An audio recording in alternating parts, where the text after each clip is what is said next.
Today on It's Not Me, It's You, the movie musical blockbuster LeMiz forged new ground by having the actors sing live on film to self-interpret the songs. Whereas in past movies like Dreamgirls and Chicago, the actors would lip-sync to the tracks pre-recorded months prior. The Broadway community has a lot to say about it. Due to technical issues, our first interview with Broadway star Billy Porter will be shown in our next episode, but right now we're going to jump right in with our second guest. This guy is one of my favorite people. He is part of an award-winning musical theater composing team. They met at the University of Michigan. They wrote a song cycle called Edges that just trailblazed around the globe. And their very young career is skyrocketing with works that include the off-Broadway show Dogfight, James and the Giant Peach, and just closing their Broadway debut in A Christmas Story, the musical. And I am talking to of Pasek and Paul. I'm talking to Justin Paul. Hey, buddy. Hey, man. How you doing? I am well. Happy New Year to you.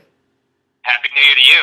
So this was a very busy year for you. Not only it was the holidays, but you had your first Broadway show. How was the closing?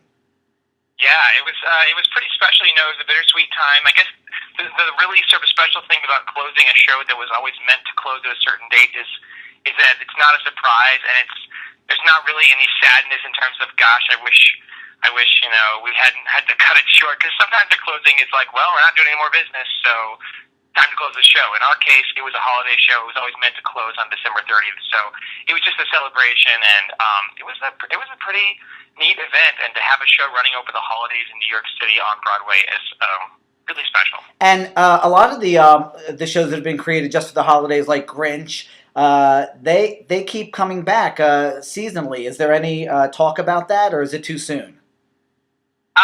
You know, it is too soon, but I think it's definitely on the plate. I mean, I know the producers go and crunch a bunch of numbers and decide what's best for the show in the future, but I know the hope was to make it a tradition in some way. You know, somewhere across the country you're going to be seeing A Christmas Story on stage each Christmas, whether it's, again, in New York or, you know, across the country. Great. And I get mailings from PasekandPaul.com, and I know that you two, you and your writing partner, Benj, are going to be writing for the NBC show Smash.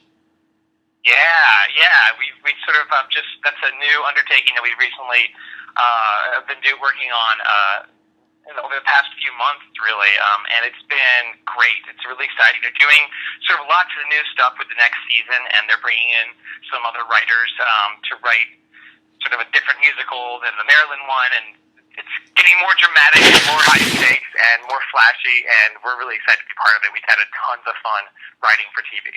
So how did that take, and I should mention you've written for TV before, but not in this genre. How did that come about? And right. I know Mark Shaman and Scott Whitman, and they had their set of people that dealt with the studio singers. And are you choosing all of those people to put your studio time in? Yeah, you know, we really, the job came about. I think we just happened to be on somebody's list, and we talked with them and sort of auditioned, quote unquote, and they said, yeah, we want to use you, and we want to use that song that you sent us, and let's do some more, and it came forth organically from there. But in terms of our involvement, it's sort of been a great thing. I mean, in some ways, we don't have very much control because we write our song, and then it sort of goes to them, and it's gone, and it's out of our control. So we haven't been as involved with recording and the syncing it to the shooting it and everything like that. But, you know, it's really great for us because we get to write a song. They tell us what they need. We write a specific thing for their specific voices. It's Catherine McPhee or Jeremy Jordan or whomever it is. We write the song, and then it's submitted, and that's it. Right. That's sort of the job's done for us. And then their professionals, you know, take it and make it into what they need it to be, whether it's a dance number or whatever it is. So it's been great. You know, for all those years of struggling, I kind of feel like you're probably not living close to the vest financially anymore, finally. Yeah, you know, it's funny. It's like it's always, the thing about writing is that I still look at 2013 and I'm like, okay, where's my next check coming from? Like, it's funny because since it's always freelance, it's always, you know, and so much of it is investing in, you know, Christmas Story, you know, the financial model for us for that is we work for a few years for basically nothing and then hope now comes to fruition and pays off. And the show got to Broadway, and now it's going to be a big help to us, a great resource for us. But you sort of never know, and you still don't know what the next job is going to be. So it's all you can't ever get too comfortable because we don't know what's next. You never know. How is your lovely wife? She's fantastic. She's great. She has a job with insurance. How about that? So that's every writer craves a spouse with insurance and benefits. First of all, I was speaking of Ben Pasek, but no, I'm kidding. But didn't your wife used to write for People.com? Yeah, she did. She wrote for People.com, and now she's on staff at Us Weekly. So she's a real celeb. She works with the real stars. We work with Broadway stars, but she's with the fancy people. I think I read that she wrote a piece and she mentioned you in it, and I think that's nepotism. Is that allowed in journalism? Listen, we don't talk about it. We don't talk about it. Okay. Now I've seen. Now, for those of you who don't know what who Justin and Benj are, it's PasekandPaul.com, and Justin is very. How would you describe your look, Justin? My look? Yeah, I mean, kind of. Sort of dorky, Aryan. Right. Do you think you'll be pushing up the hair into a spike when you're 80?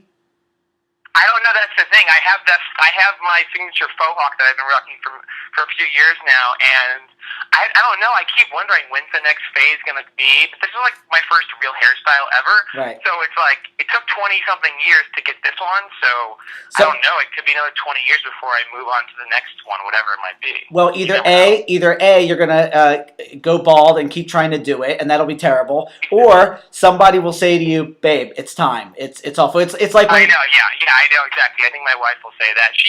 There was a guy who we know who's an actor who's like in probably his late 40s, early 50s, and she was like, "I like when you get his age, you should do your hair like that." So I think she has a plan, like a 20-year plan for me. Yeah, because it's kind of like when I was a kid, and one day I had earrings, and I looked in the mirror, and I'm like, "You look like an ass." It's enough with the earrings already. The reason I mention how you look is because, everyone always used to say that you and your wife kind of look like you're from the same pod. So your kids are, I think your kids are either going to be really dark and or transparent. Yeah, they may just be non-existent. Right. Okay. They cancel each other out. Well, listen, I want to talk to you. So we were talking with Billy Porter before we brought you on the phone, and we were talking about the movie LeMiz. And one of the things that I want to talk to you about, and you and I talked about this briefly before the call, is that I felt that there must have been a problem. Now, the general public probably isn't listening as intently as I might, and this is your business, so I know your ear is watching and listening to this movie on several different levels. But for me, there are certain songs, like the One Day More medley, where there's several different songs coming into play here. There's several different layers, several different actors, and those type of medleys really have to be right in the pocket, or else it gets really sloppy and messy, which on Broadway it can be really tight. But because in the film they shot everyone separately, and each person was allowing the pianist to accompany them in their interpretation, it sounded messy to me. It sounded like they had to manipulate the tracks. They're trying to get people in sync. It was all over the place. It didn't always end at the same time. And because of that, they couldn't really build the song that usually gives you chills and goosebumps. Am I wrong about that? Did it inhibit the power of the music?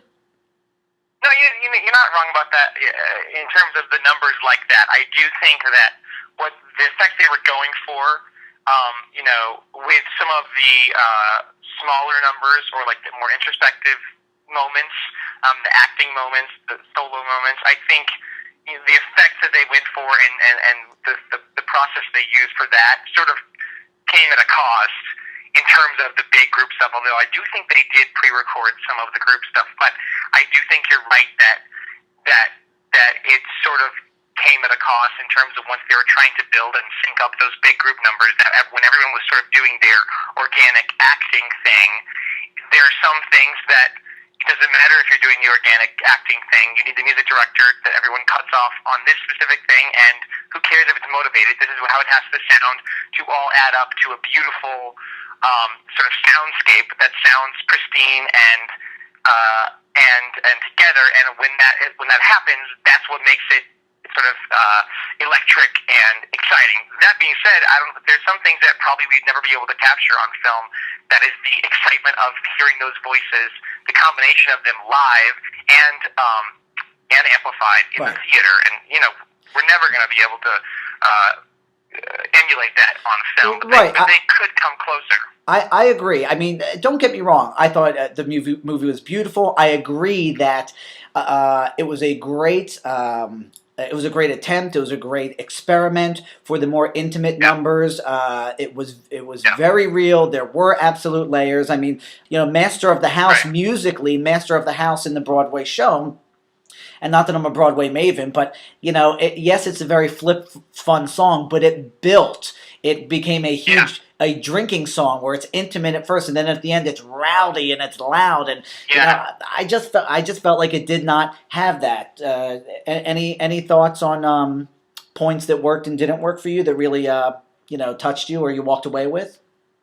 Yeah, I do agree with what you're saying. A number like Master of the House, I mean, that got a lot quirkier, but had a lot less impact, I think, than the Broadway show does, because it was sort of, you were focusing on those two brilliant actors, I think, but at moments where you just wanted to build, it became like little close shots or little things it sort of brought the scope of the number down. Another thing that really affected it is, what they did away with in this movie was the sort of 80s, 90s instrumentation of the show. So, and that was good for a lot of it, because there are some places where I was so happy not to hear like weird clavichord keyboards and synthesizer things from the 80s and 90s that are in the Broadway show, that are in the theatrical version of the show. And it was a beautiful symphonic sound in the movie. However, some of that stuff is what helps to build the sound to be huge. And, Master of the House became sort of like accordion and tambourine and just sort of that little more chamber sound, which is nice and I guess authentic and real. It's just at some point you want it to build like the Broadway show builds and to become, as you said, big, rowdy, and raucous. I think they got some performances out of those actors that they wouldn't have gotten if it had been pre-recorded. So, to be honest, I actually like the approach that they took, and I think that there were a few moments that were sort of, to me, better than seeing music. There were a few of them, and it was because of the processes they used in the film. But there were other parts that suffered. I agree. I think for the first time out, it was an important experiment, and of course, every time someone tries to do it again, they will implement and have a little more structure to make it well-rounded. And I have no doubt that you will probably have that opportunity at some point in your career. I mean, you're only 19. Well, let's see. Let's see. Yeah. Awesome. Listen, I appreciate the call. I'm so glad, and I'm looking forward to seeing you in L.A. Yeah, I'm excited to be out there and to see you, and thanks for chatting with me. I appreciate it. Thank you very much.